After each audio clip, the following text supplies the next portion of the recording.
semuanya, kembali lagi di podcast kita, Podcast Tab Malang. Ini merupakan ruang diskusi yang akan membahas isu-isu dengan sudut pandang yang lebih mendalam dan solutif tentang hal-hal yang sedang happening belakangan ini. Dan hari ini kita akan membahas topik yang sangat hangat sekali dan juga menyentuh banyak aspek kehidupan ya, yaitu program makan bergizi gratis.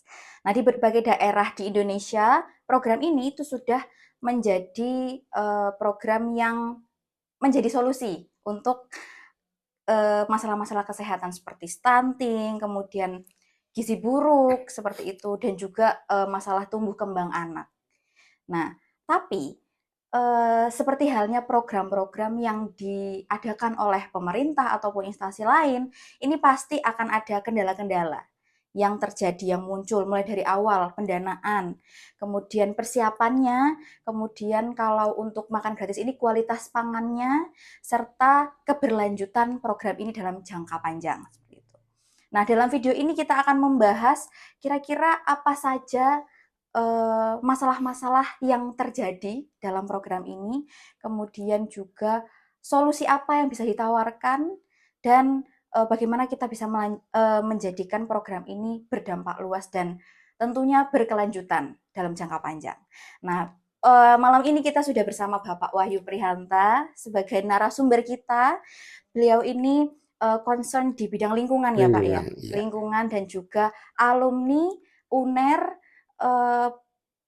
fokusnya di bidang ilmu kedokteran dasar. Ya. Jadi bersama Bapak ini. Jadi nggak jauh-jauh dari makanan bergizi. Iya betul, tentang gizi dan kedokteran dasar. Iya, dan lagi kan juga gini tuh ya, gizi kehidupan kan sangat berkaitan dengan lingkungan ya. Betul, dan lingkungan itu korelasi. Jadi kita akan membahas tentang program makan bergizi gratis ini.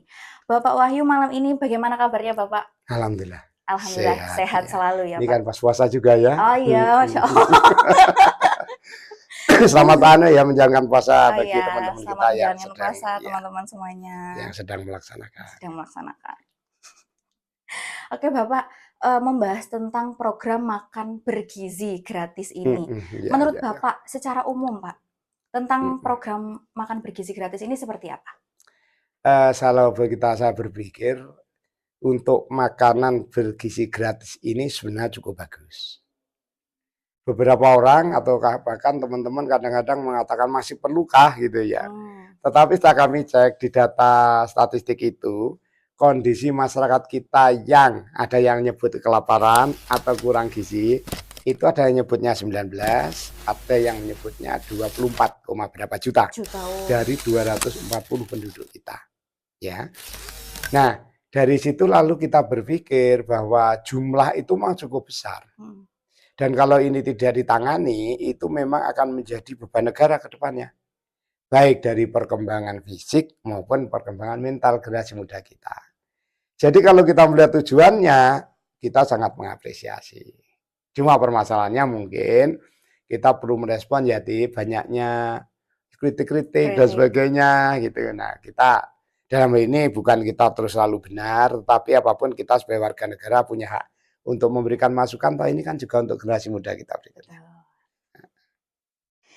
Karena di sosmed sendiri Pak, di Twitter, di Instagram itu benar-benar banyak sekali. Termasuk media ekstrim, mainstream ya, media mainstream yang sudah itu, ya selalu banyak itu kritik-kritik. Banyak banget kritik. Kalau Anda paling ya di sosmed ya, kan aktif di situ. Kalau saya sering lihat juga. Iya Gen Z. Kalau saya udah Gen berapa ini? Jadi ada yang bilang itu siswa-siswanya Pak, ada yang bilang kok makanannya nggak suka karena ada yang bilang nggak suka buncis karena sayurnya buncis. Gitu ya. Atau bahkan ini ada yang makanannya bahkan sudah basi pas sampai di sekolahnya Pak. Iya. Itu bagaimana Pak pandangan Bapak terkait kritik-kritik? Ya.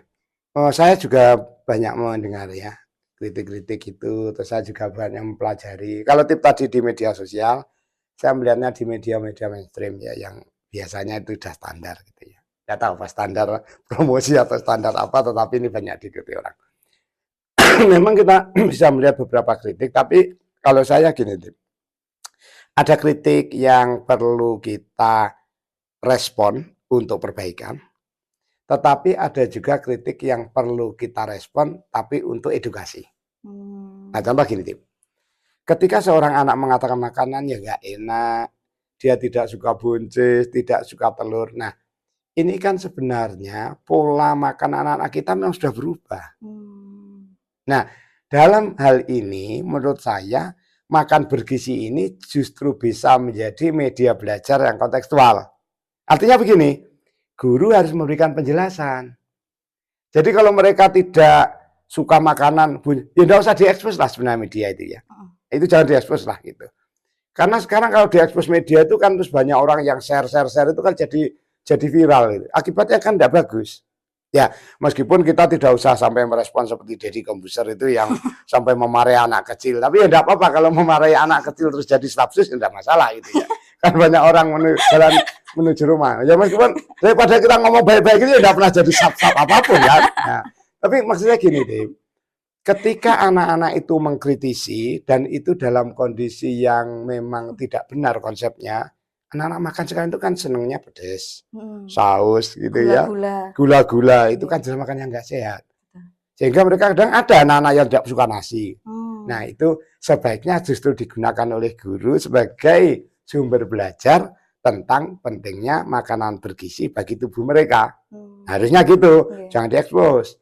Tetapi kalau memang ada beberapa yang basi dan sebagainya, ini memang mungkin kasus. Tetapi tetap harus jadi perhatian. Kenapa? Ini kan karena memang programnya nasional. Programnya besar sekali ya, Pak. Sangat besar dan meliputi berbagai daerah dan kebiasaan. Gitu loh ya. Bayangkan orang yang tiba-tiba disuruh, satu kelompok disuruh masak untuk 3.000, 4.000 tiap hari. Padahal dia tidak biasa melakukan itu. Nah, akibatnya ke sana. Sehingga menurut saya program ini harusnya terbuka untuk dikritisi dan dievaluasi. Jangan kalau dikritisi langsung mengatakan marah, bahkan sempat menyampaikan pokoknya kata-kataan yang nggak pantas itu apalagi pejabat. Tapi untuk ini memang nggak keluar yang itu, yang lain itu. Tapi artinya kita jangan membiasakan begitu. Biar kita jadi terbuka dan apa sih sebenarnya? Si pelaksana pemerintah itu jangan berpikir ini programku harus sukses, tapi berpikirlah ini program untuk rakyat. Artinya apa? Rakyat juga punya hak untuk mengkritisi dan sebagainya. Nah, belum lagi gini, Tim. Kita juga mendengarkan ya, apa warung-warung yang agak redup gara-gara ya karena tiap hari biasanya mereka mengandalkan dari makan mereka atau ya dengan itu kan akhirnya berkurang. Nah, sebaiknya sebuah program nasional itu multiplier effect. Jadi artinya gini, ketika satu program bergerak, maka banyak tujuan yang bisa tercapai. Dulunya itu saya kok bermimpi gini, makanan bergizi, lalu penduduk lokal itu menyiapkan apa yang dibutuhkan. Nah, selama ini kan mamanya kita melihara ayam, telurnya kadang harganya jatuh. Kalau ini dikaitkan bisa jadi bagus kan. Terus UMKM yang biasanya menyediakan makan, selama ini dia mungkin berjualan sesuatu yang tidak sehat, dijadikan satu di sini, dia malah ikut berjual makan sehat. Kan sangat bagus kalau begitu. Artinya juga merangkul banyak aspek-aspek di masyarakat, lapisan ya masyarakat. Harusnya. Karena ini programnya program negara. Program negara itu gini loh, negara itu tidak memberikan makan harusnya gitu. Tapi bagaimana menyiapkan anak-anak bisa makan. Artinya gini, tidak sekedar memberikan nasi langsung makan waktu itu gitu ya. Tetapi itu tadi bisa mutar warung ya, bisa mutar umpamanya ada jadwal bahwa ada telur apa disediakan oleh masyarakat. Ya mungkin di awal belum, tapi harusnya sudah ada perencanaan seperti itu. Artinya pemerintah ini harusnya bukan hanya memberikan nasi secara gamblang ya, Pak? Ya mungkin bisa memberikan nasinya ya, tetapi nasi diperoleh dari mana, sayurnya dari mana, itu tentunya penguatan masyarakat sekitar. Kalau itu terjadi, itu akan berputar perekonomian. Menjadi siklus yang baik. Sangat baik. Dan akhirnya tidak hanya siswa yang bergizi ya. Saya khawatir yang tidak sekolah jadi tidak bergizi nanti. Oh, karena dari data yang kelaparan tadi ya Pak di awal, itu juga bukan hanya siswa saja. Oh enggak, itu makan manula dan sebagainya. Makanya kalau dilaksanakan hanya di sekolah, saya cek data ya, Tip. Jadi kalau kita bicarakan ya, kita sekarang ini kan banyak ya, kita harus biasa membiasakan itu untuk cek data dulu. Dari data itu kita kumpulkan, baru kita analisis. Dari analisis itu muncullah kesimpulan. Dan kesimpulan ini kan bisa dipertanyakan secara ilmiah. Kalau salah, ya kita perbaiki, tidak ada masalah. Tetapi berdasarkan data yang saya dapatkan, bahwa mereka yang kurang gizi sebutkan tadi 19 sampai 24. Nah, ini kan karena memang perjalanan waktu ya, mungkin data 2004, 2005, atau juga standar ya, standar yang kita gunakan umpamanya gitu. Nah, oke lah, kita ambil 20 gitu aja, tengah ya. Nah, saya cek berapa sih jumlah anak-anak sekolah. Saya ambilnya dari SD sampai SMA. Kalau TK kan memang nggak masuk dalam hal ini. Ya, TK, PAUD nggak masuk. Terus mahasiswa juga enggak. Jadi enggak usah mengharap kamu nanti dapat makan bergizi. Padahal butuh ya, Pak. Nah, ya butuh, tapi kan dia kasus kecil sekali. Nah, gini deh, jumlah anak sekolah itu 44 juta. Oh. Data orang kelaparan kita anggap tadi 20. Artinya sebenarnya jika yang lapar ini, jika saja ya, ini anak-anak sekolah, maka sebenarnya ada 24 juta yang tidak kelaparan sebenarnya. Nah, yang jelas, yang kelaparan ini kan justru tidak hanya orang anak sekolah kan justru. Betul. Anda dengar ya di Medan kemarin ada Gojek, miris banget. Gojek memberi makan, akhirnya dia pingsan dan mati. Ternyata kata temannya memang dia sudah bilang ke temannya tidak makan beberapa hari. Itu kan juga bagian dari kita. Dan jangan dipikir bahwa generasi ke depan itu harus anak-anak sekolah saja. Kita harus mempertahankan manula yang sudah tidak punya penghasilan. Ya mungkin kalau di kita di Islam ya, bagi yang non Islam sama saja saya pikir fakir miskin itu kan yang harus kita perhatikan. Jadi kalau dengan cara itu mestinya program ini jangan menyasar hanya pada anak sekolah. Dan kalaupun ada anak sekolah harus dilakukan sebuah pendataan yang benar. Apakah anak sekolah itu perlu apa tidak? Contoh saja di Malang. Kalau Anda tahu salah satu sekolah yang terkenal, SPP-nya sudah berapa?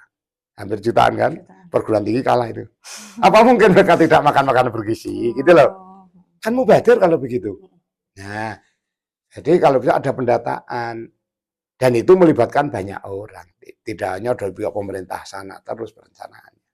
Gitu. Program-program makan bergizi gratis ini bagus jika tepat sasaran gitu ya Pak? Jika tepat sasaran dan pelaksanaannya pun dilakukan dengan baik.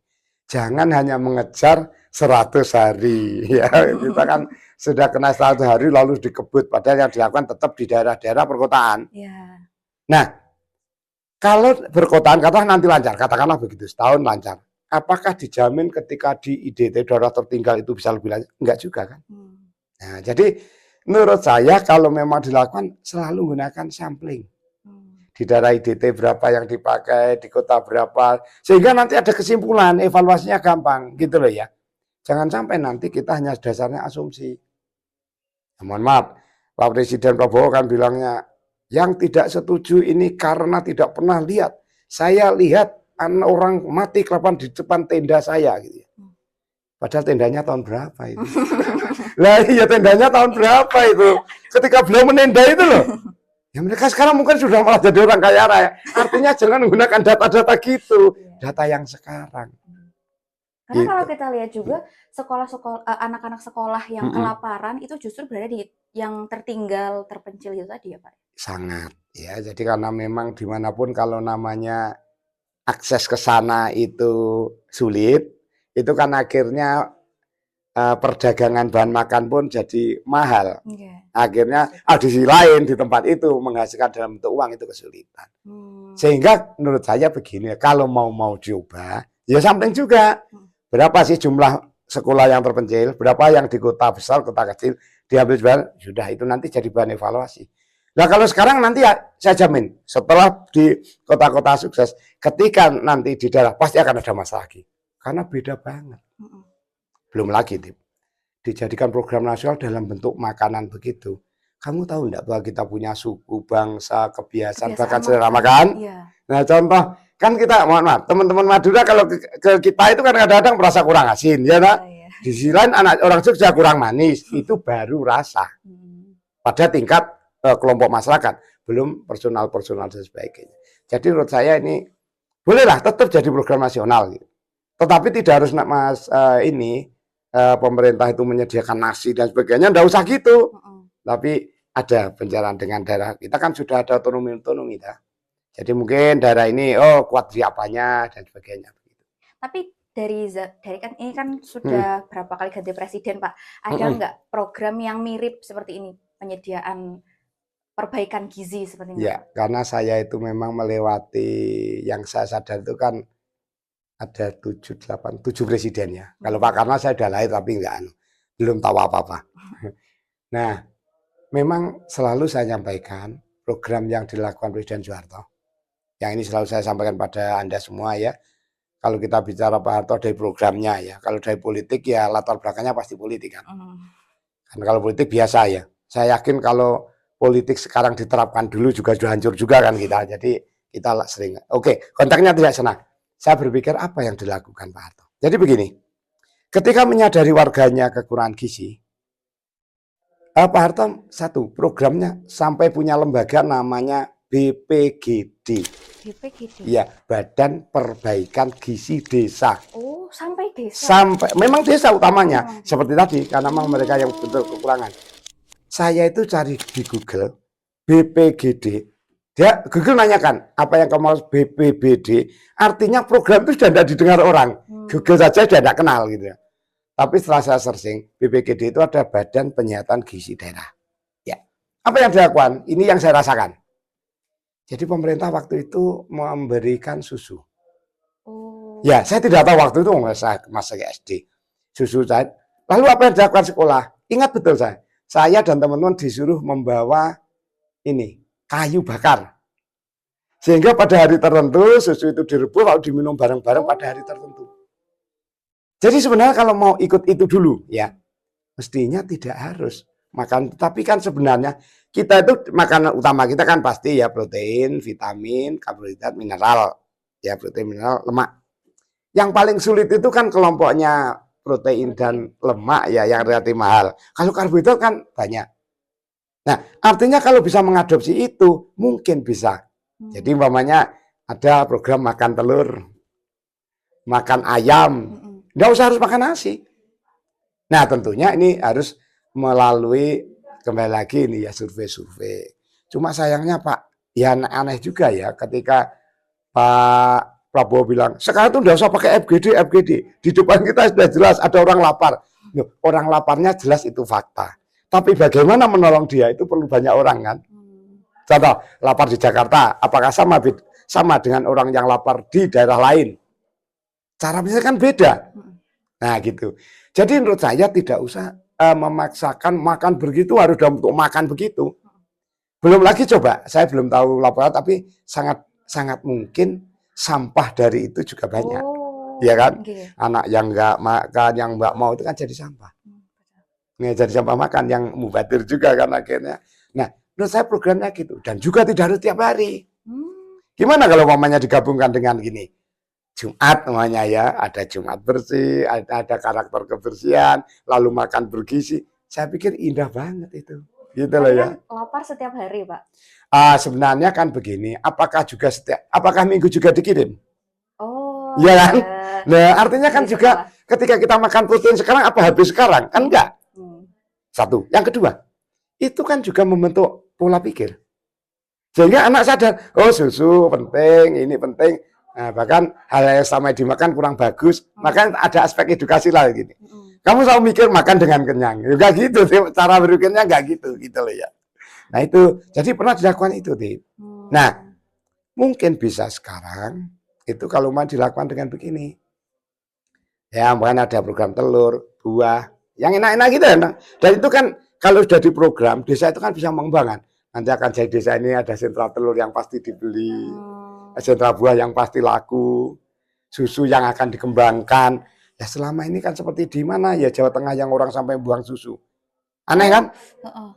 Wonosobo apa ya? Blora. Sekarang Wonosobo kan tidak salah. Tapi nanti bisa dicek kalau itu kan bisa dicek ya. Nah, artinya kalau bisa multiplier efek itu. Nah, itu satu. Dulu namanya kalau Pak Harto itu namanya program makanan tambahan PMT. Itu yang saya ceritakan tadi. Selain itu, apa yang dilakukan perbaikan? Membentuk kader-kader gizi. Jadi di daerah itu ada kader-kader ibu-ibu PKK dulu namanya, yang Oh, berikan penyuluhan macam-macam. ya, Terus Posyandu kalau kamu kenal, ya. itu tinggalannya program BPGD-nya Pak Oh, Harto. makanya di posyandu itu kadang anak-anak dikasih bubur kacang hijau. Nah, itu loh gitu. contohnya yang Iya. bagus. Jadi menurut saya itu dilatih gitu. Karena ya itu tadi bukan berarti hanya sekedar gizi, tapi memberikan edukasi. Akhirnya ibunya pun di rumah kan juga Ya, membuat itu. betul. Nah, gitu loh. Artinya bukan hanya anaknya aja yang dapat gizi, tapi ibunya juga Akhirnya, menyediakan makanan yang selain itu bergizi. jadi pola pikir ya. Ya. Nah, pola pikir. Daripada makanan yang mahal tapi ternyata kurang manfaat, harusnya gini. Nah, gitu ya. Nah, berikutnya gitu, Tip. Jadi satu itu Tip penggerak. Bahkan dulu, Tip, ada namanya Karangkitri itu program Pak Harto. Karangkitri. Karangkitri itu sekitar rumah ditanami makan-makan produksi. Oh. Nah, gitu. Jadi ada apapun dilatih orang nanam lombok sehingga halal itu kan lombok mamanya ya. Orang kan mengatakan berapa sih harga lombok? Coba sekarang harganya mahal gitu. Dan kalau Tip ke pasar mamanya beli lombok berapa? Lombok beli 1.000. Ya, tapi pakai sepedanya. Belum lagi persiapannya. Nah, itu disiapkan Karangkitri. Sampai dulu ada program juga Mina Padi. Jadi orang nanam padi dicampur dengan ikan sehingga nanti panennya bareng. Bahkan ikan-ikan itu memakan hama padi. Berpikirnya sangat komprehensif seperti itu. Gitu. Jadi dan ada edukasi. Ya, jadi dulu ada film-film, tapi ingat kalau yang edukasi mungkin sekarang sudah terwakili media sosial. Tapi mungkin pemerintah juga perlu membuat yang anti hoax macam-macam. Tapi pada waktu itu memang sangat penting namanya edukasi. Sampai ada layar tancap dulu. Di desa saya sudah 1 bulan mau ada layar tancap, saya sudah nggak bisa tidur, pengen lihat. Ya depannya itu KB, terus makanan BPGD, baru ada film-film nggak tahu apa sekarang. Itu contohnya gitu. Jadi diselipkan edukasi mana, Pak? Betul, ada edukasi terus itu, gitu loh. Jadi makanan bergizi. Akhirnya juga gini, Tim. Terus saya dengan data 19 yang kelaparan, 44 ada jumlah siswa. Siswa saja jika dikurangi yang kelaparan, yang tidak lapar sudah sekitar 24. Padahal yang lapar itu tidak hanya siswa. Gimana kalau makan bergizi itu pada masyarakat gitu, jangan anak sekolah. Iya, betul, Pak. Iya, toh? Nah, mau tidak mau, memang kita harus melibatkan apa yang dilakukan Pak Harto tadi. Sampai desa-desa infrastrukturnya itu direncanakan. Jadi daerah-daerah untuk makanan bergizi sampai ada datanya. Ya kan tidak mungkin Pak Prabowo. Yang tahunya kan yang kelaparan di depan tendanya yang sekarang orangnya sudah jadi apa itu kan. Itu kan data lama yang emosional sekali. Romantisme masa lalu gitu loh ya. Nah kalau sekarang ya datanya ya sekarang. Itu. Dan menurut saya gini lah. Pak Prabowo itu harus juga membuka diri untuk untuk mendengarkan banyak masukan. Ya saya sadar Pak RA ini ada 2 yang menyebabkan beliau itu selalu kalau ada kritik-kritik ini kan selalu seperti ditentang. Pertama, beliau itu kan memang militer. Militer itu kan perintah dari komandan sampai bawah berapapun tingkatannya kan tetap. Tapi kalau orang sipil juga bisa kan? Nggak bisa. Nah kalau dengan pola militer memang perintah dari atas sampai bawah sampai Koramil, Kodem Koramil mesti ikut sudah.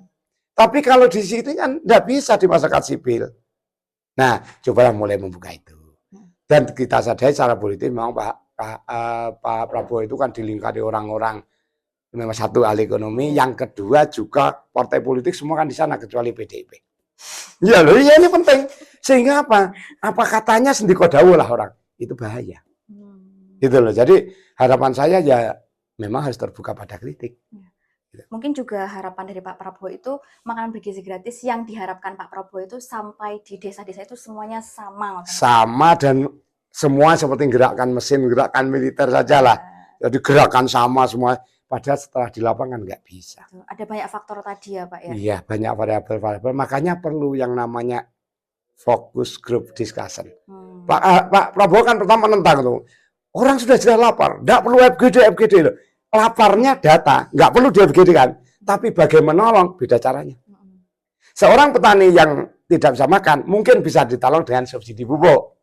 Ya, umpamanya orang lain yang UMKM, mungkin bisa makan kalau ditambah modal. Nah, mohon maaf kalau pengemis memang langsung umpamanya gitu ya. Nah, ini yang perlu di FGD kan?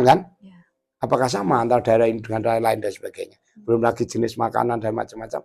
Saya pikir jangan nanti FGD lah Pak, biar ya ini kan jangan dianggap itu program negara, tapi program untuk rakyat sudah. Semangatnya harus gitu. Karena sekarang pun kita bisa lihat dari kritik-kritik yang ada, yang saya lihat di sosial media ya Pak ya, itu untuk beberapa daerah itu sudah kendalanya itu makanan yang basi itu kan karena makanan langsung gitu loh Pak. Iya karena masakan langsung. Lah umur makan itu hanya berapa? Iya. Terus kalau maunya dimakan jam 11, membuat umpamanya 4.000 dan itu bukan restoran besar. Iya. Dia kan harus bangun mulai jam 3 umpamanya.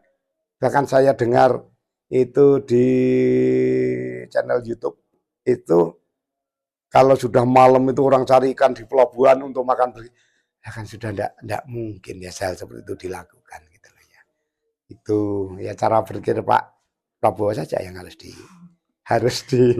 dibantu. Iya. Iya dibantu. Evaluasi. Harus begitu. Terakhir Pak ini, apa harapan Bapak dari program makan bergizi gratis dari Pak Prabowo Gibran ini Pak? Pak Prabowo saja ya. Oh ya. Karena gini loh, kenapa saya ngata Pak Prabowo saja itu? Ya. Kalau Pak Prabowo itu kan programnya memang direncanakan dan didukung. Tapi kalau Pak satunya tadi kan enggak. Pak satunya. Ya waktu retreat, bagian susu pun kadar gula tinggi. Ya. Bagian buku yang tidak ada dalam perencanaan. Loh, artinya kan kalau kita sebut kan jadi gak bagus. Nah, jadi apa yang saya sampaikan tadi sama sekali tidak berikut menyindir, tapi menggambarkan bahwa gerakan-gerakan di luar itu kontraproduktif kan. Nah, ya sepakat ya program Pak Prabowo. Program Pak Prabowo ya teman-teman. Ya, tetap namanya sebuah program itu pertama memang harus ada perencanaan jelas. Bahkan orang itu selalu mengatakan rencanakan apa yang kamu lakukan apa yang kamu rencanakan. Tidak ada mimpi yang bangun langsung jadi kan. Nah, dari perencanaan itu kita bisa berbasis data. Kebutuhan-kebutuhan. Bahkan saran saya tadi umpamanya itu dilakukan tidak fokus pada anak sekolah. Tapi dengan pendataan yang dilakukan di tingkat desa. Mungkin ada yang mengatakan, loh nanti kan rawan korupsi. Ya kita jangan bilang begitu ya. Kita mau sodako takut maling malah nggak sodako kan gitu ya. Bagaimana kita pemerintah tuh semua mulai korupsinya dihilangkan, program dijalankan. Nah dari situ akhirnya diidentifikasi keperluan masing-masing. Sehingga nanti yang terkena makan gratis itu tidak hanya anak sekolah. Saya sangat bayangkan anak yang tidak sekolah karena memang banyak kekurangannya ya. Malah tidak karuan ya, dia seperti sudah tidak dapat perhatian lagi kan. Belum lagi pada lansia-lansia yang sering ya. Dulu pernah kita dengar ada 4 keluarga yang meninggal yang katanya lapar tapi tetap tidak jelas apakah memang betul lapar atau faktor lain.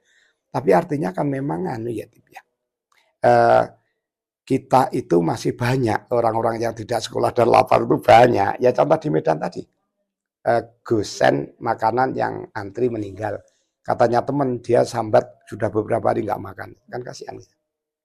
Nah, apakah dengan hanya membantu anak sekolah maka semua? Ya enggak juga kan. Kalau masyarakat juga terbantu, masyarakat juga menguatkan anak-anak sekolah kan juga bagus. Itu. Jadi harus dipikirkan betul program itu harus menyasarkan. Dan lagi gini, tidak harus dalam bentuk nasi. Berikan sesuatu, nggak apa-apa niru Pak Harto dulu. Mau dia mantunya kok, meskipun sekarang nggak ada. Ini kan nggak apa-apa niru yang baik. Kita tuh jangan terus anti orde baru. Enggak. Nah, lupakan itu. Jadi kalau saya ngomong Pak Harto baik itu, lupakan itu. Itu karena memang saya bicara faktanya. Jadi kalau bisa itu tadi, bantuan apa gitu. Loh, bahkan Pak Harto dulu dalam program BPGD-nya tadi bantuan bibit unggul ke daerah, bantuan sapi, bantuan kambing itu dalam rangka untuk meningkatkan gizi secara komprehensif. Itu loh, Tim. Jadi bayangan saya kalau itu bisa sudah jelas penerimanya siapa, toh saya pikir bangsa Indonesia itu kan ya enggak nemen-nemen ya kalau memang enggak merasa perlu ya enggak mungkin daftarkan ya meskipun ada 1-2 ya. Tapi kan itu bisa dikurangi kalau makan. Nah, itu bantuan-bantuan itu terutama protein, lemak, mungkin vitamin itu ya mereka.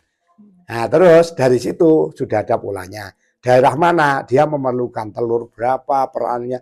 Nah, itu nanti dikembangkan peternakan-peternakan. Kan jadi bagus kalau gitu.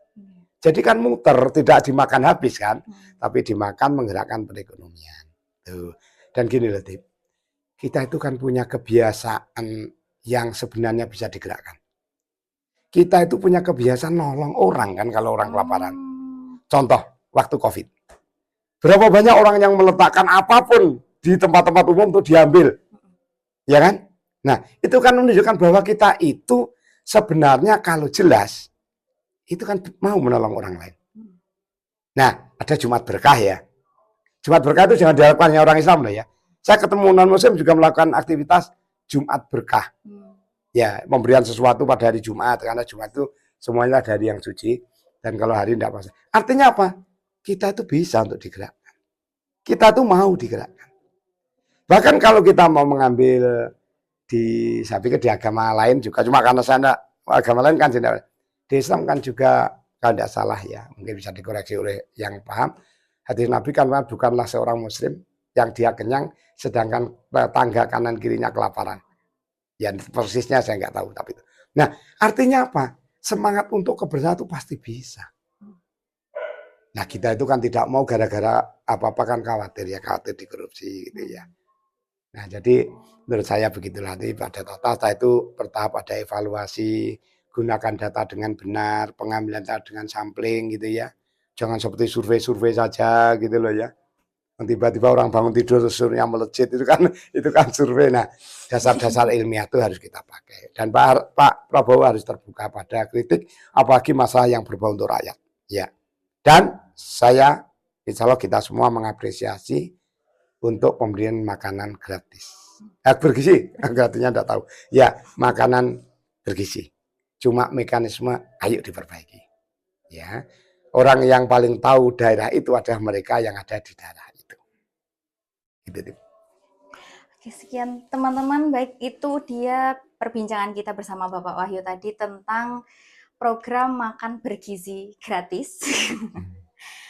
Semoga bisa menjadi masukan dan evaluasi untuk pemerintah ya Pak. Ya, dan kita semua. Dan kita semua. Ya, kita semua. Jadi yang harus disadari bahwa bangsa kita itu memang terdiri dari banyak sekali suku dan kebiasaan. Betul. Jadi itu juga semoga menjadi pertimbangan buat pemerintah dalam program yang berkelanjutan ini. Iya. Oke teman-teman, jangan lupa juga ada video kita 3 sebelum ini. Yang pertama tentang warisan Belanda yang terlupakan. Kemudian yang kedua ada paradoks swasembada pangan. Serta yang ketiga ada rehabilitasi vegetasi. Ya. Silakan ditonton video sebelumnya juga. Oke, sekian video kita hari ini. Saya akhiri. Selamat malam.